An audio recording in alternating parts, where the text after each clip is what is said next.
Hi, welcome back. We're going to talk about something fun today. So, if quantum immortality is real, then every time you should have died, the universe split itself so you could keep paying taxes. Let's talk about that today. What if, no matter how many times you should have died, you never actually experience it? What if, from your perspective, consciousness always continues, even when odds say it shouldn't? Today, we're exploring one of the most unsettling and fascinating ideas at the edge of physics and philosophy: quantum immortality. Before we talk about quantum immortality, we need to start with the many worlds interpretation of quantum mechanics. It wouldn't be one of my videos if I could get all the words out right. In basic terms, quantum physics tells us that at very small scales, events don't happen in a single definite way. Instead, particles exist in a range of possibilities until a measurement is made or those particles are observed. The many worlds interpretation was proposed by Hugh Everett in the 1950s. It suggests that every time a quantum event occurs, it has multiple possible outcomes. All of them happen, each in its own universe. Just an ever-splitting multiverse. If you've watched Family Guy, I'm sure you've seen the multiverse episode. What the hell? What's happened to us? I don't know, but suddenly I feel all sweet and warm and fuzzy. It seems we're in a universe where everything is drawn by Disney. So basically, every time you make a choice, or a tiny particle makes up its mind, the universe says, wow, that's hard, better copy-paste reality, and creates a whole new universe where the other thing happens. You pick juice instead of milk? Congrats, there's now a parallel version of you drinking orange juice. A particle might go left or right? Boom, two universes. We can't see other worlds, visit them, or prove they exist. You've probably heard of Schrodinger's cat, the famous thought experiment where a cat is sealed in a box, both alive and dead until observed. Schrodinger's cat is basically a physics professor saying, what if I put a cat in a box with a ridiculous science contraption and then refuse to look? Until someone opens the box, the cat is considered both alive and dead at the same time, because tiny particles can't make decisions. So the cat is stuck in quantum limbo, not because cats do this, because physics wanted a dramatic way to say, math is weird. The real lesson: don't let scientists babysit your cat. In the many worlds view, the cat isn't suspended between states. Instead, the universe splits. In one branch, the cat lives. In the other, the cat dies. Both outcomes exist. They're just separated. Realistically, if you leave a cat in the box with no food or water or anything, it's gonna die. Just saying. Oh my god! Are those cats? I assume they're Schrodinger's cats. Or actually, I assume they both are and aren't, just like us. Now, imagine replacing that cat with you. Quantum immortality is a philosophical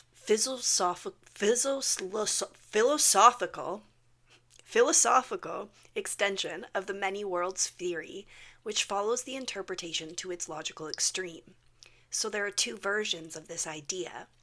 Version 1, there is one you, one main character consciousness. Every time you almost die, reality splits, and you conveniently continue in the timeline where you live. So from that point of view, you're immortal, and death keeps missing you. Version 2 says, there isn't one you, there are copies. Every split makes multiple versions of you, all equally real, all equally you. Some survive, some die. No version is special, and no consciousness gets VIP access.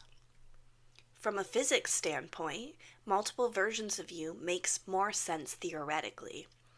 In the interpretations like many worlds, where reality branches, everything branches, including you. Each copy has its own continuous consciousness. No one version is special, and there is no cosmic rule picking a main character. So some versions survive, some don't, and physics stays neutral about which version you are. But from a human experience, that feels completely wrong. Your brain is wired for a single continuous story. You experience life as one unbroken thread. Yesterday flows into today. Today, Junior! Memory stacks and identity persists. You don't experience parallel selves or consciousness handoffs. Dead timelines don't register, and alternate versions aren't accessible, and subjectively, it just feels like you keep going. So the tension is this. Physics says there's no privileged consciousness. Your brain says there obviously is, because that's how experience works. But if energy is never created or destroyed, then the idea goes like this. If every potentially fatal event has at least one outcome where you survive, even by sheer chance, there will always be a branch of the universe where your consciousness continues. From the first-person perspective, you may never experience death. You only ever experience survival, not because you're indestructible, but because you can't be conscious in the branches where you don't survive. There are countless stories on social media where people claim to have experienced this quantum immortality, usually after extreme close calls like car crashes, medical emergencies, or accidents where they felt certain they died, only to regain consciousness in a reality where everything was fine. These stories often include vivid memories of impact or final thoughts, followed by a strange sense that the world afterward feels subtly off. Believers interpret this as consciousness continuing only in the timeline where survival occurred. Scientists, however, point out that these experiences are well explained by the brain under extreme stress through dissociation, memory reconstruction, loss of consciousness, and survival bias. There is no evidence that people are hopping universes. What we're really seeing is how powerfully the human mind tries to make sense of surviving moments it wasn't fully conscious enough to understand. And this is why science pisses me off. They love to step into moments like this and confidently say there's absolutely no evidence for that, which is fair, except it's usually followed by, we're equally unsure how consciousness actually works, how subjective experience works, or why the brain feels real in the first place. So on one hand, we're told quantum immortality is impossible because there's no proof, and on the other hand, we're handed explanations like, your brain just invented all that under stress, which very scientifically basically translates to trust us, it was vibes and neurotransmitters. In other words, science hasn't proven people are hopping timelines, but it also hasn't fully explained why reality feels weird after near-death experiences either. So the official position is nothing mystical is happening, consciousness is complicated, and please stop asking us questions we don't have the answers to. These were all the smartest scientists on the planet. Only problem is, they kept being wrong! Sometimes. Science is a bitch sometimes. And here's the unsettling part. From the outside, other people see you age, take risks, and eventually die in almost all branches of reality. But from your own subjective experience, according to this idea, you always find yourself in the improbably surviving branch. And that's the core of quantum immortality. Not that you live forever in most universes, only that you never experience the ones where you don't. Now, it's important to be clear.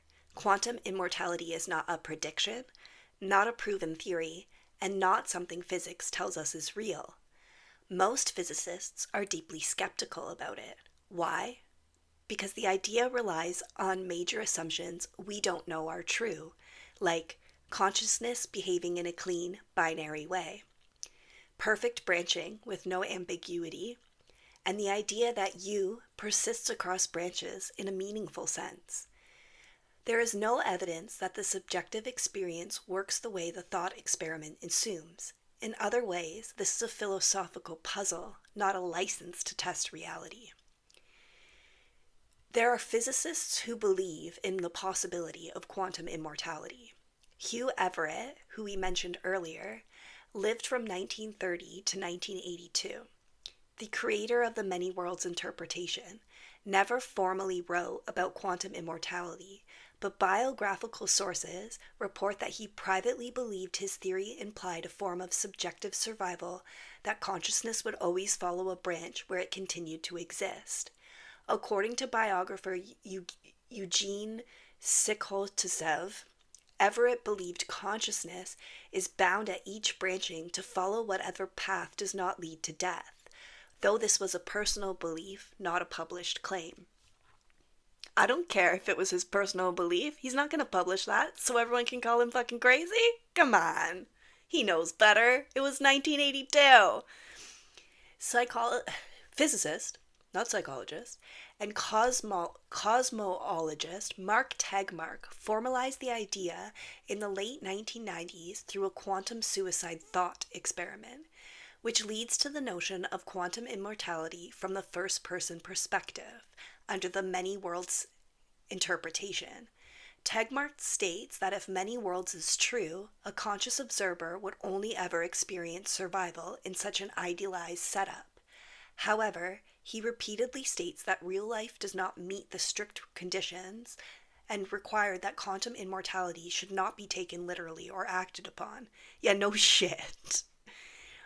Max Tegmark's idea was obviously not a real experiment. The real-world implications of experimenting with suicide and quantum immortality is a human resources nightmare. It was a thought problem meant to break your brain a little. He never performed a real experiment. He managed a perfectly controlled setup where a random quantum event either lets you survive or instantly doesn't. And because the universe splits every time that event happens, there will always be at least one branch while you're still around. But from your perspective, you can only ever experience the branch where you keep surviving, because you're not around to notice the others. The unsettling takeaway isn't that you're immortal, but that consciousness might only ever be aware of the timeline where it continues. No mainstream physicists claim humans are literally immortal. A few respected physicists have acknowledged that quantum immortality emerges as a logical curiosity if you push the many worlds theory to its limits, but nearly all emphasize that it's philosophical, untestable, and not physically applicable to real life. So again, the official physics position on quantum immortality is basically this: there's no proof either way, but trust us, it's not real, which is a bold stance considering there's also no experiment that could ever possibly test it, because let's be honest, the only way you would test it would be to somehow check whether someone experienced dying after a scenario where by definition they wouldn't be able to report back. And even if you took that ethical nightmare off the table, what's the follow-up? And the people who have claimed to be able to report back, you deem as the brain creating events under stress. So science gets to confidently declare the thing untestable, then confidently dismisses it for being untestable and calls it a day. Very solid loop, no notes. Additionally, quantum immortality promises consciousness, not health. For example, if you were to jump in front of a car to test quantum immortality, you could just end up with all your bones broken, because it doesn't promise health, it promises continuation of your consciousness. So, does the world go on without you? Consciousness is the only thing that ever actually experiences reality. You never witness time passing while you're asleep. You just vanish, and boom, you're back surrounded by a fully stocked universe, insisting it's been very busy without you. Now, technically speaking, nothing you experience proves that the world continues while you're unconscious. All the evidence, memories, clocks, text messages, rotting food, only appear after you wake up, inside consciousness, which means in principle, it could all be reconstructed on the fly, complete with a convincing backstory. This idea isn't as crazy as it sounds. Philosophically, it's coherent. Time not be something we observe at all, but something our minds impose to make experience legible. Sleep in that view isn't time passing, it's a gap in awareness followed by a new present that claims to have history. So we can rule out the possibility that the universe politely stops existing every time you nap and reboots when you wake up. No, we can't. Congratulations, you've discovered radical skepticism. But here's where things go sideways. To believe in reconstruction, you have to assume that every single time consciousness returns, it reasonably rebuilds a coherent physical world, consistent laws of nature, stable personal identity, shared memories with billions of other minds, and perfectly aligned causal chains. And if reality is reconstructed using a deeply ingrained program, memories, habits, physical laws, neural structure, then of course it would reload the same way every time. Same rules, same identity, same apparent past. From the inside, it would be indistinguishable from continuity. If the universe is reconstructing itself every time you wake up, or if you're hopping quantum branches every time you almost die, the result is the same. You only ever experience continuity. That doesn't mean continuity is guaranteed. It means experience can't testify against itself. If reality is entirely constructed through consciousness, and consciousness itself runs on a kind of personal programming built from memory, habit, and expectation, then everything we experience is already a construction of the mind. We never observe reality without consciousness. We only ever experience being conscious. From that point of view, the end of consciousness at any given reality can never be experienced. There is no moment where awareness says, "Now I'm gone." So subjectively, it would make sense that experience only ever appears to resume in conditions where consciousness continues. Any reality where it fully stops, by definition, is unobservable from the outside. Seen this way, survival doesn't require certainty about physics or metaphysics. It follows from how experience works. If consciousness is the lens through which reality exists for you, then it would feel like you wake up in the version you made it through. Not because survival is guaranteed in an objective sense, but because consciousness can only ever register realities in which it still exists. Whether that reflects how the universe actually works is unanswered, but as a first-person explanation of why continuity always seems inevitable, it's internally consistent. So what's scary about quantum immortality? 1. Survival doesn't mean thriving. Quantum immortality doesn't say you escape harm. It says you escape non-existence. From the inside, that could mean you only ever continue in branches where you survive by the narrowest margin, and that survival might look like permanent injury, extreme illness, diminished capacity, and trapped states rather than healthy outcomes. What if you wake up, but you wake up barely alive, over and over? 2. You never get to stop. The most unsettling part isn't eternal life. It's the impossibility of exit from the first-person perspective. There is no experience of dying, fading out, or final rest. Only an endless sequence of, somehow, I'm still here. From the inside, consciousness never reaches a credit roll. It just keeps cutting to another scene. 3. The universe looks increasingly hostile.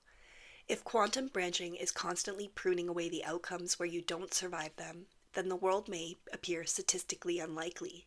Accidents feel narrowly avoided, and catastrophes are always just missed, which creates a disturbing subjective impression that reality is actively trying to kill you and barely failing.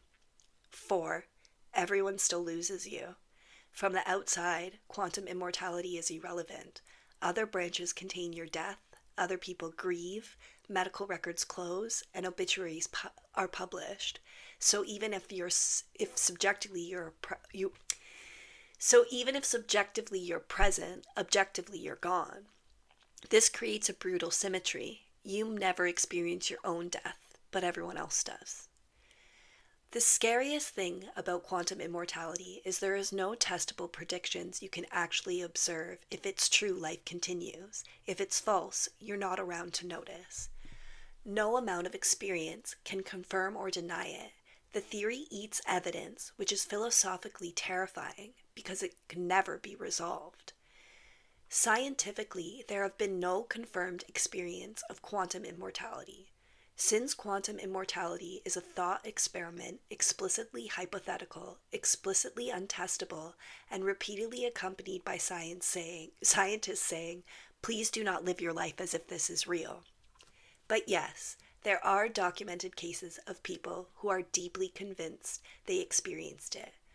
When someone survives a genuinely extreme event, cardiac arrest, a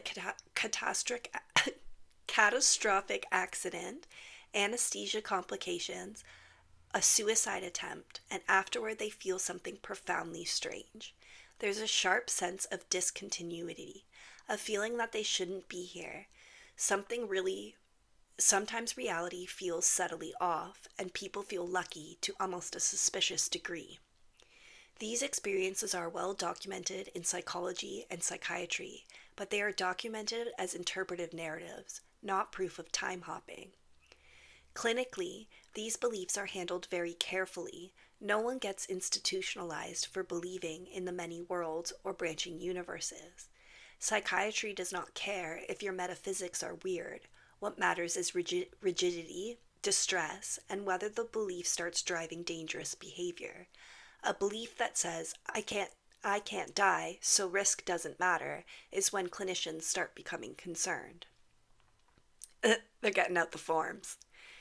And it is worth noting these I switched reality stories show up constantly in first-person accounts online. Reddit is full of them. Long, sincere stories where people say things like, everything feels different now, or I ended up in the wrong timeline, or I'm convinced I died already. They're genuine convictions. Psychologically, none of this is surprising. Consciousness cannot experience its own absence. You only ever wake up in scenarios you survive. Then the mind does what it does best, assembles a story that makes sense of the gap. Quantum immortality happens to be an extremely compelling story, especially if you like science-flavored explanations better than spiritual ones. I certainly don't. People genuinely believe they experienced quantum immortality. These beliefs are documented, the experiences are real, and their interpretation is contested. And none of it proves that the universe politely reloaded your save file, but none of it disproves it either, and therein lies the problem. So where does that leave us? If quantum immortality is false, you'll never find out because you're too busy being dead. And if it's true, you'll never get confirmation because from your perspective, it just feels like Tuesday again. So, science shrugs, philosophy screams into the void, and we're left doing what humans do best, continuing your life like normal, while quietly wondering if experience just resumed in the one universe that didn't quite finish you off.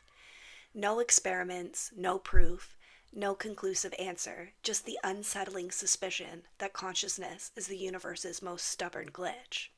Sleep tight, you'll wake up again.